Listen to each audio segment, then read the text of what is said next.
사람들은 말합니다. 배신은 잊고 살아야 한다. 시간이 지나면 아물게 돼. 그래도 가족은 가족이야. 하지만 저는 압니다. 시간은 모든 상처를 지우지 않습니다. 때로는 시간이 지나도 썩어 들어가고 끝내 덩어리가 되어 심장을 짓누르기도 합니다. 그날 평소처럼 늦게 귀가한 남편은 변명처럼 피곤하다고 중얼거리며 방으로 들어갔습니다. 저는 조용히 거실에 앉아 있었습니다. 혼자 남겨진 소파 위, 텅 빈 거실에 울리는 건 남편의 무심한 발걸음 소리뿐이었지요. 그때였습니다. 남편의 핸드폰이 책상 위에서 진동을 울렸습니다. 익숙한 진동음. 하지만 이번에는 왠지 달랐습니다. 알림창을 스쳐간 문장. 여보, 오늘도 당신이 그리워요. 그 순간 심장이 쿵 하고 떨어지는 소리가 온 집안에 울리는 것 같았습니다. 내가 보낸 게 아닌데. 이건 무슨 소리지? 순간 손끝이 떨렸습니다. 숨조차 쉴 수 없었습니다. 하지만 손은 저도 모르게 핸드폰을 집어들었습니다. 보낸 사람은 제가 아니었습니다. 이름조차 낯선 여자. 대화창엔 수십 통의 달콤한 메시지가 오갔고 사랑한다고 보고 싶다고 그렇게 아무렇지 않게 저는 멍하니 핸드폰을 내려놓았습니다. 그 순간 깨달았습니다. 아, 이 사람은 나와 함께 사는 동안 이미 나를 떠났구나. 그날 밤 저는 소리 없이 울었습니다. 울어도 소용없다는 걸 알면서도 몸이 떨렸고 심장이 아팠고 모든 세상이 회색빛으로 보였습니다. 하지만 새벽이 되자 눈물이 말랐습니다.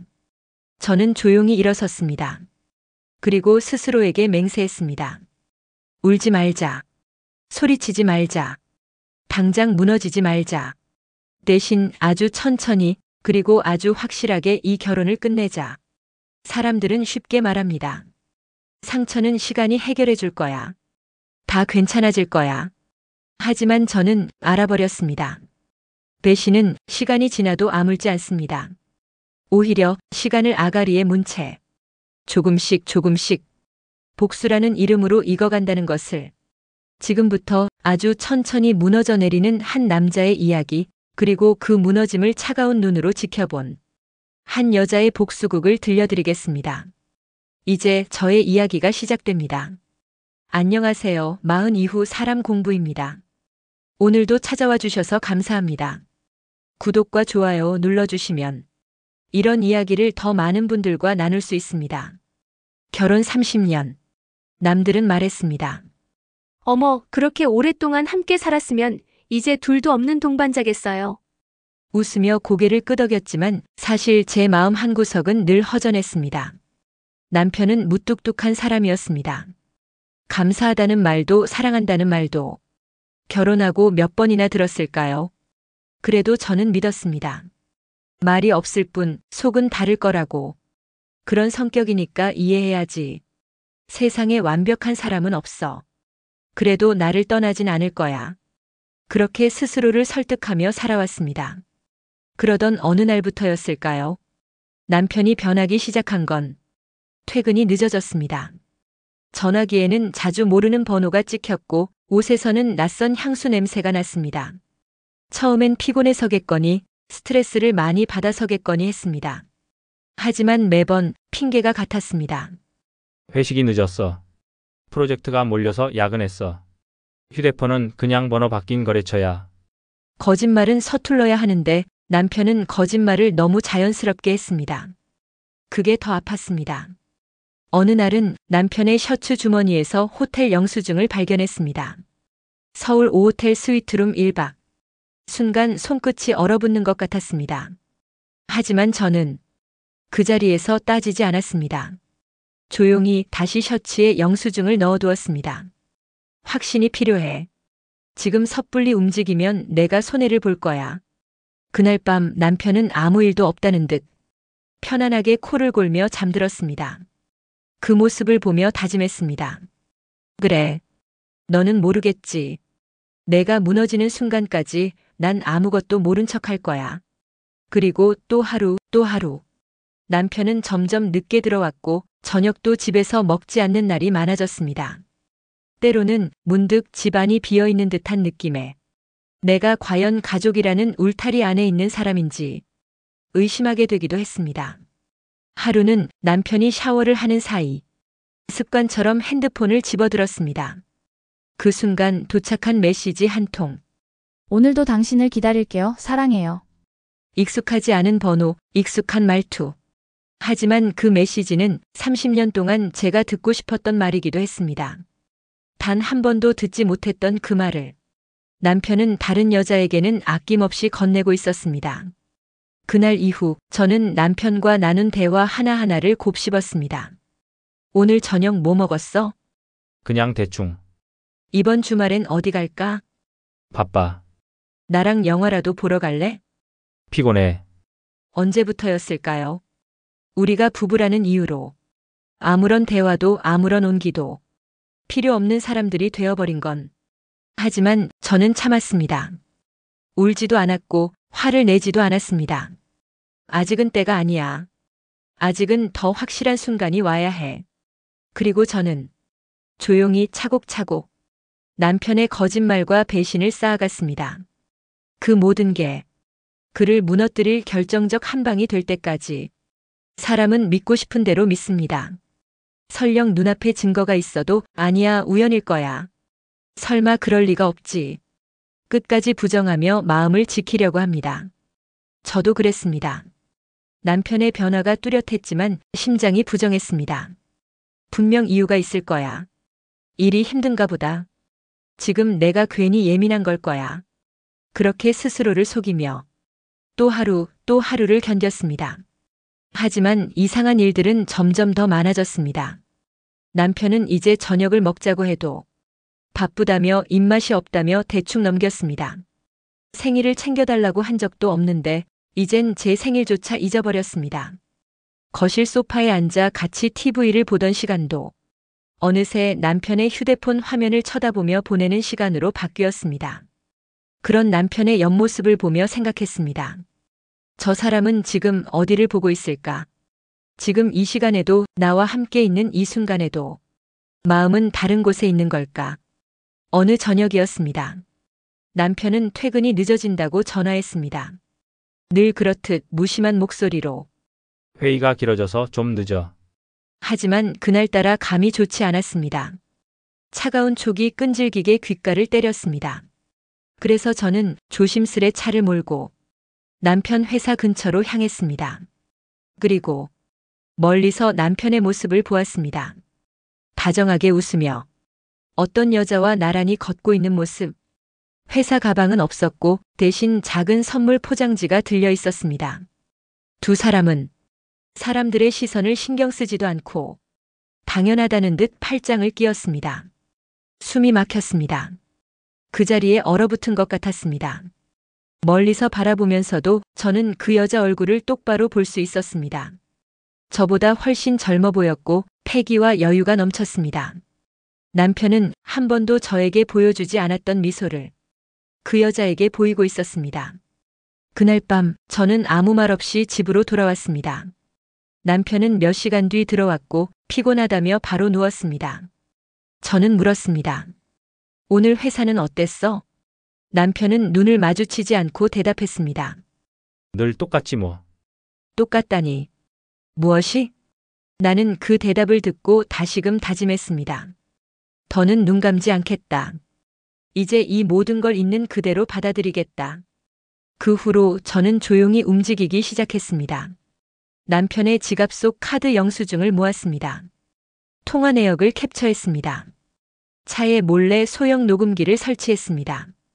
거기엔 여자의 이름을 부르는 남편의 다정한 목소리, 주말에 만날 약속을 잡는 대화, 서로 사랑한다고 속삭이는 소리까지 모두 담겨 있었습니다. 녹음 파일을 들으며 가슴이 찢어질 것 같았습니다.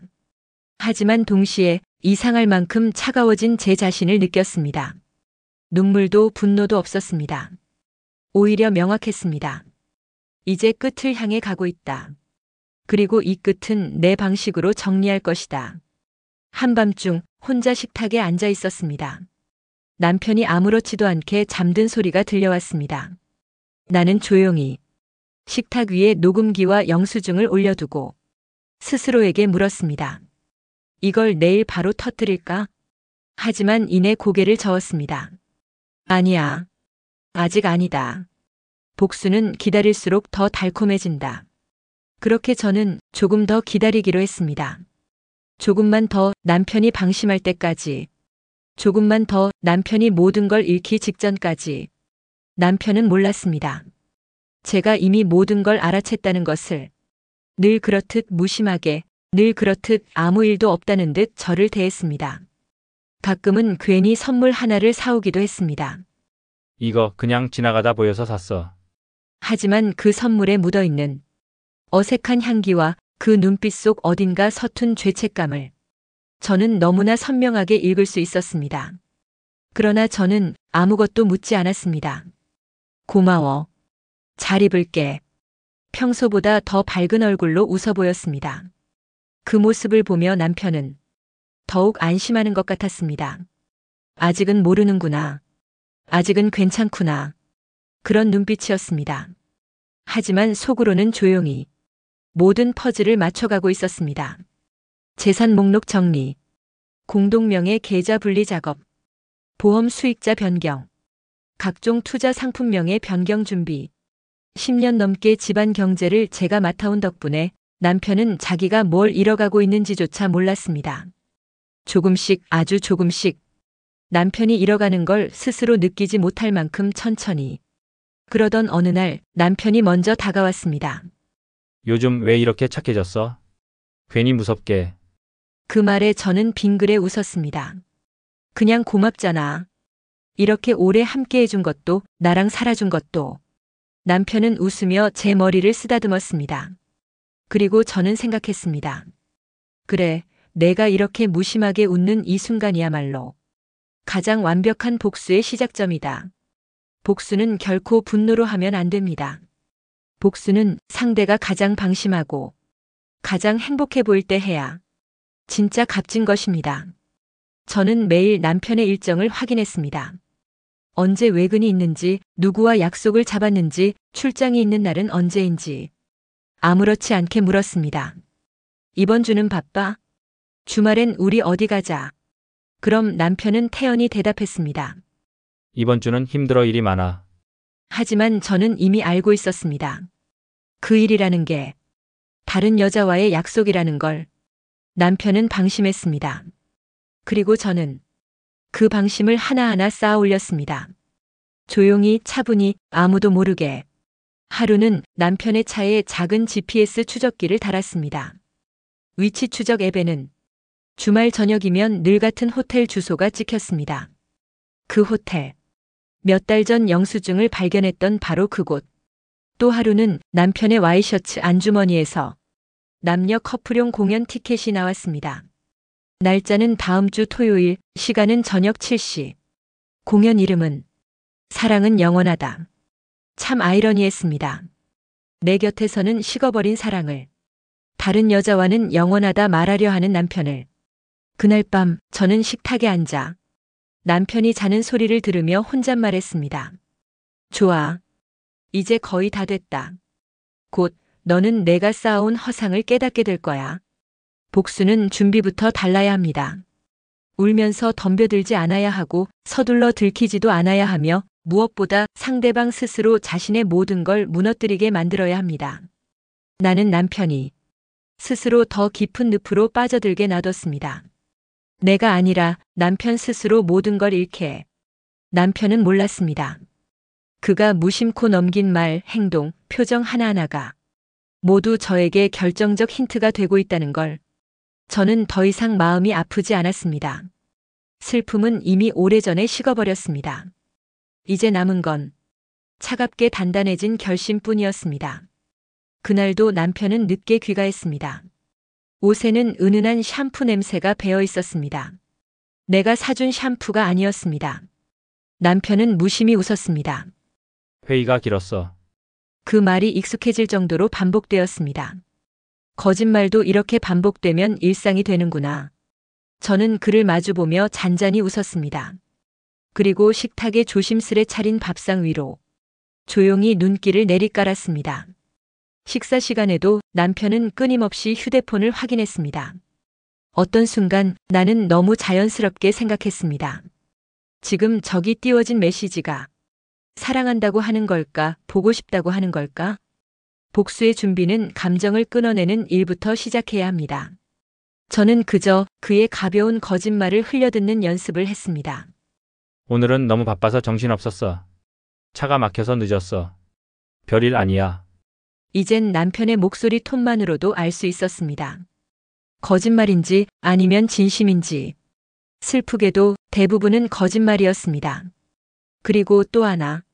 남편이 방심할수록 저는 더욱 세밀하게 움직였습니다. 남편이 외출하는 날을 노려 서랍 안계약서와 부동산 서류를 하나하나 확인했습니다. 몇 년 전에 남편 이름으로 산 투자 아파트, 남편 몰래 가입된 고액보험, 다른 이름으로 은밀히 계약된 리조트 회원권. 저는 그 모든 것을 조용히 기록했습니다. 메모지 한 장, 노트북 파일 하나, 남편이 의심하지 않을 작은 USB 하나에. 복수는 철저해야 합니다. 감정으로 휘둘리면 안 됩니다. 울분에 복받쳐 증거를 터뜨리면 끝입니다. 저는 참았습니다. 참고 또 참았습니다. 가끔은 혼자 있는 거실에서 펑펑 울고 싶은 순간도 있었습니다. 하지만 그때마다 남편이 웃으며 다른 여자와 함께 있을 장면을 떠올렸습니다. 이 복수가 완성될 때까지 단 한 방울의 눈물도 아까워. 그리고 저는 가짜 웃음도 능숙해졌습니다. 남편 앞에서 저녁 준비를 하고 함께 식탁에 앉고 주말 나들이를 계획했습니다. 남편은 그런 저를 보며 아무 의심 없이 미소를 지었습니다. 여보, 요즘은 참 착해졌네. 역시 세월이 약인가 봐. 그 말에 저는 속으로 생각했습니다. 그래, 내가 생각하는 것보다 훨씬 오래전부터 준비하고 있었다는 걸 곧 알게 될 거야. 그리고 드디어 운명의 날이 다가오고 있었습니다. 남편과 여자의 여행 일정, 예약된 호텔, 비행기 티켓, 동반자 정보까지 모든 스케줄을 저는 이미 손바닥 보듯 꿰뚫고 있었습니다.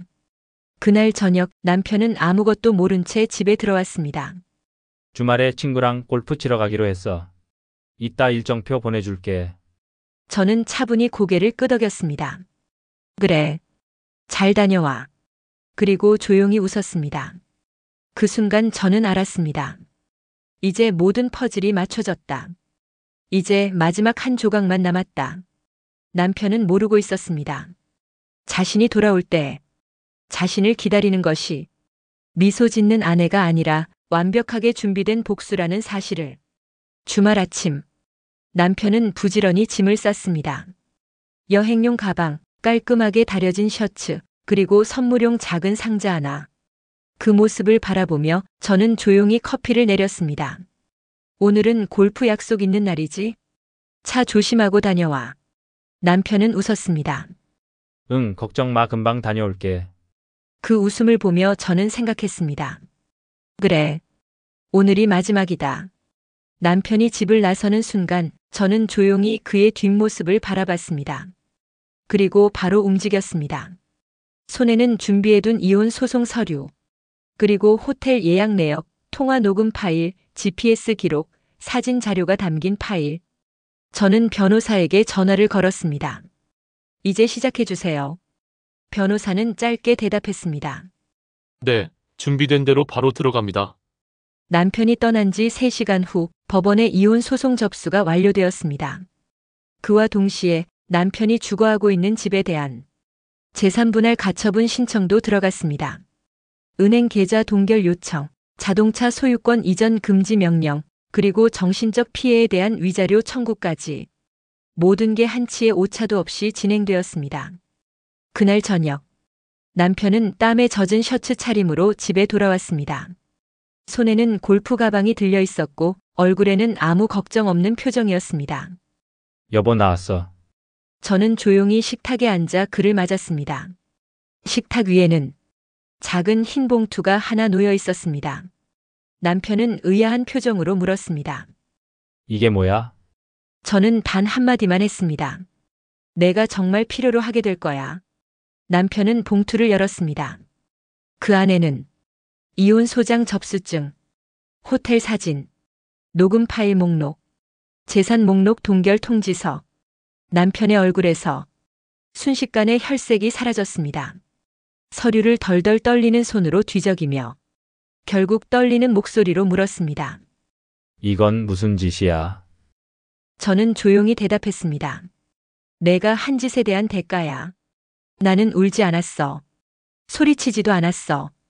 대신 너를 무너뜨릴 준비를 했을 뿐이야. 남편은 말을 잇지 못했습니다. 무언가를 변명하려 했지만 이미 모든 게 정리된 상태였습니다. 계좌는 동결되어 있었습니다.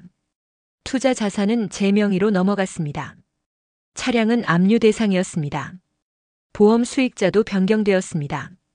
남편은 가진 것이라곤 주머니 속 몇만 원짜리 지갑 하나뿐이었습니다. 나는 내가 웃을 때 복수를 시작했어. 내가 방심할 때 준비했고, 내가 사랑을 속삭일 때 증거를 모았어. 그리고 지금 내가 무너지는 이 순간을 위해 나는 오랫동안 기다려온 거야. 남편은 마치 꿈을 꾸는 사람처럼 멍한 눈빛으로 서 있었습니다. 저는 조용히 일어났습니다. 그리고 마지막으로 말했습니다. 그동안 수고했어. 너도 이제 내 갈 길 가. 거실을 나서며 저는 뒤돌아보지 않았습니다. 문 닫히는 소리 뒤로 남편이 주저앉는 소리가 들렸습니다. 하지만 저는 고개도 돌리지 않았습니다. 복수는 울부짖는 사람을 위해 하는 게 아닙니다. 조용히 그리고 완벽하게 끝을 맺는 사람을 위해 하는 것입니다. 그날 밤 창밖에는 조용히 비가 내리고 있었습니다. 저는 따뜻한 커피를 한 잔 끓여 새로 이사할 집의 계약서를 펼쳤습니다. 그리고 생각했습니다. 이제야 진짜 끝났다. 그리고 진짜 나의 인생이 시작됐다. 모든 것이 끝난 뒤 집안은 이상할 만큼 조용했습니다. 남편이 떠난 거실에는 그가 남긴 옷가지 몇 벌과 오래된 시계 하나만이 덩그러니 남아 있었습니다. 그 순간 깨달았습니다. 사람이 사라지면 물건도 기억도 의미를 잃는다. 나는 집안을 천천히 둘러보았습니다. 주방, 거실, 침실. 30년 넘게 이 공간 안에서 어떤 희망과 절망을 반복해왔는지 손끝으로 느낄 수 있을 것 같았습니다. 하지만 이상하게도 눈물이 나오지 않았습니다. 끝났다. 이제 정말 다 끝났다. 며칠 후 나는 이사를 준비했습니다. 짐이라고 해봐야 많지 않았습니다. 내가 좋아하는 찻잔 몇 개, 책장에 꽂아둔 책 몇 권, 그리고 오랫동안 서랍 속에 숨겨두었던 내 일기장. 남편과 함께 산 30년의 흔적을 나는 하나도 가져가지 않았습니다. 새로 구한 집은 낡았지만 햇살이 잘 드는 곳이었습니다. 아침이면 커튼 사이로 따뜻한 빛이 스며들고 작은 베란다에는 바람이 소곤거렸습니다. 새 집에서 처음 맞은 아침, 나는 커피를 내리고 베란다에 앉아 조용히 생각했습니다. 이제는 나를 위해 살아야 한다. 누구의 아내로, 누구의 그림자로가 아니라 오롯이 나라는 이름으로. 그 후 나는 오래 미뤄왔던 일들을 시작했습니다. 수년간 미뤄뒀던 그림 수업을 등록하고 작은 시골 책방을 운영하는 꿈을 꾸기 시작했습니다. 매주 주말이면 등산 모임에 나가 사람들과 웃으며 이야기했습니다. 처음에는 어색했습니다. 혼자 밥을 먹고 혼자 영화를 보고 혼자 여행을 떠나는 것이. 하지만 점점 깨달았습니다. 혼자여도 괜찮다는 걸. 내가 나를 지켜줄 수 있다는 걸. 가끔은 사람들이 물었습니다. 어떻게 그렇게 담담할 수 있어요? 30년을 함께한 사람인데 후회되지 않나요? 나는 웃으며 대답했습니다. 후회할 시간에 나를 더 아껴야죠. 지나간 사람 때문에 내 인생을 더 망칠 순 없으니까요. 남편이 어떻게 살고 있는지는 알지 못합니다. 어쩌면 다시 누군가를 만나 또 다른 인생을 살고 있을지도 모릅니다. 하지만 이제 그것은 더 이상 내 문제가 아닙니다. 나는 그 사람을 용서한 것도 아니고 미워하는 것도 아닙니다. 그냥 내 삶에서 내려놓은 것뿐입니다.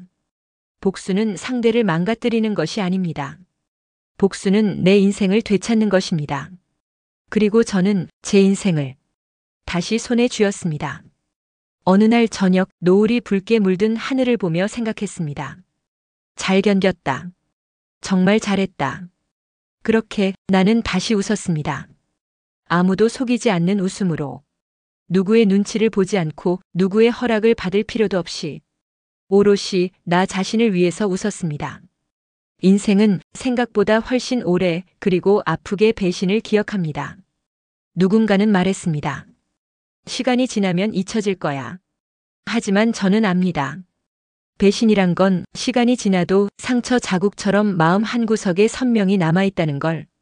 그 사람은 제 인생의 전부였던 시절이 있었습니다. 함께 웃고 함께 울고 가끔은 싸우면서도 서로를 의지하며 살아왔던 시간. 하지만 어느 날 그 사람은 제게서 등을 돌렸습니다. 그리고 저는 깨달았습니다. 내가 내 인생을 지켜야 한다는 것을.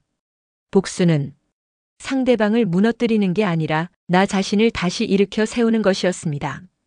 울고 원망하고 붙잡고 싶은 마음이 들었던 날도 있었습니다. 하지만 저는 참았습니다.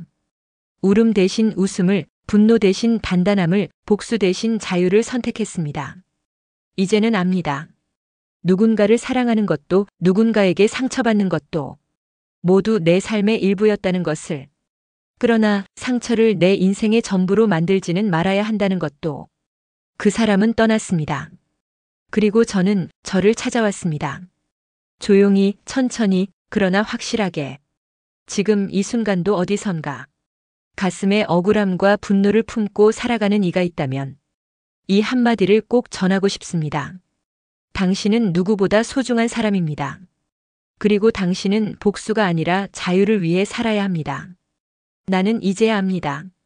정말 큰 승리는 누군가를 무너뜨리는 데서 오는 것이 아니라 나를 지키며 나답게 살아가는 데 있다는 것을. 이제 나는 내 인생의 주인공입니다. 그리고 당신도 마찬가지입니다. 당신도 반드시 당신의 인생을 되찾을 수 있습니다. 감사합니다. 오늘도 마흔 이후 사람 공부와 함께 해주셔서 감사합니다. 이 사연이 여러분 마음에 작은 울림이 되었다면 좋아요와 구독 그리고 알림 설정 부탁드립니다. 다음 시간에는 또 다른 인생의 이야기로 당신의 하루에 따뜻한 동행이 되어 드릴게요. 감사합니다.